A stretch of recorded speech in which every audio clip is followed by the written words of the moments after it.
นี่ผู้ใดต้องการเด้อกาแฟหอดฤดูกาลย่ำปลูกปีกลางก็มีพันธุ์พื้นเมืองบ้านเฮานี่แหละเนาะ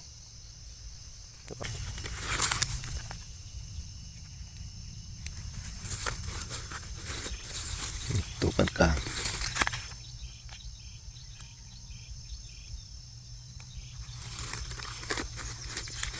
ตัวสูงตัวนี้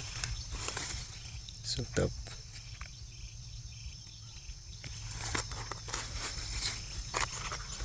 ัวน้อย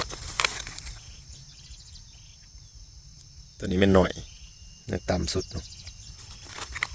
เพราะว่าท่านได้เลือกสามารถมาเลือกเนาะผู้ใดที่ว่าต้องการอยากเอาไปปลูกไปยังตัวนี้ที่ว่ากา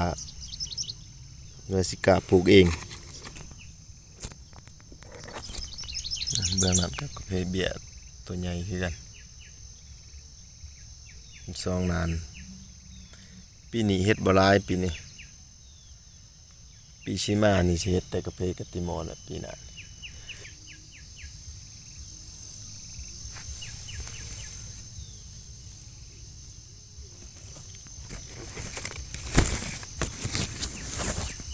ก็จะประมาณนี้เนาะสถานที่กับบ้านนกเครื่อง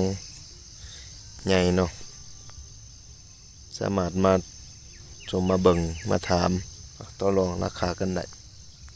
เพราะว่าเฮาก็กำหนดราคามันก็บ่ได้คือกันเพราะว่ากาแฟเฮาก็บ่สม่ำเสมอคือจังซี่แหละ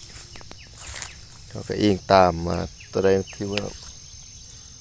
เบียร์มันใหญ่เฮาก็ไล่ราคาต่างเบียร์น้อยเฮาก็ไล่ราคาต่างเนาะ